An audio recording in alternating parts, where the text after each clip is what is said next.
When people start revolutions, they usually have high hopes.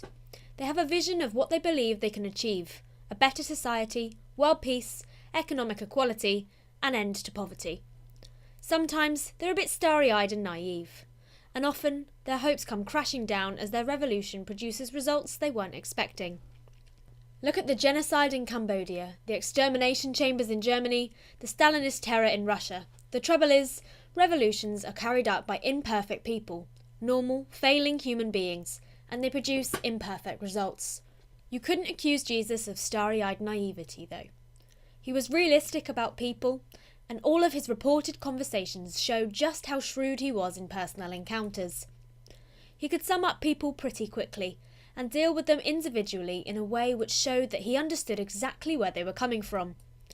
And he had no illusions about human weakness. That's why he told stories such as the one about weeds and wheat, in which a farmer has planted a good crop, but his enemy comes overnight and sows weeds into the same field. The two crops sprout up together, and the farmer tells his workers to leave them growing side by side until the harvest day comes. Then, and not before, they'll be separated out. Until that day, the weeds and wheat will always be mixed up together. So Jesus would not be surprised at all by the mixed record of Christianity through the ages. The church has done infinite good, more than any other institution or organisation in history. That's included helping the poor, healing the sick, bringing peace and prosperity, and freeing people from bondage to superstition and depravity. But it's also included greedy churches amassing scandalous amounts of treasure. It's included religious leaders who have endorsed tyrants, dictators, murderers. It's included persecution of heretics, witches and Muslims. It's included popes who were serial sexual predators and preachers who faked miracles. The weeds and the wheat have always been mixed up together. But Jesus wants his real followers to stand together in love, and the message is repeated over and over in the letters of his followers, Paul, Peter and John. It wasn't a love that they had to summon up from within themselves either. Jesus promised that those who followed him would have a new kind of love naturally springing up from within them. One of his followers later wrote, "We know that we have passed from death to a new life because we find ourselves loving our fellow believers."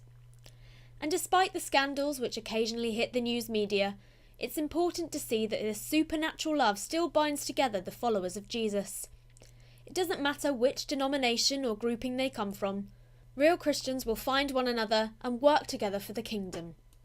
Across the world, projects and initiatives are going on which bind together Christians of different types, and are showing the love of Christ in situations of need everywhere. At a local level, the impact can be equally powerful.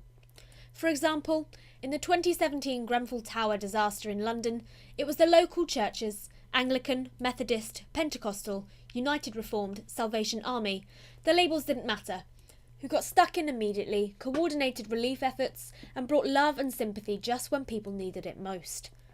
That was Jesus' vision, a group of people mixed up in the failures and contradictions of real life, who would sometimes get it badly wrong, but who would still maintain a different style and live for a different kingdom, and point other people to a reality beyond their own little lives.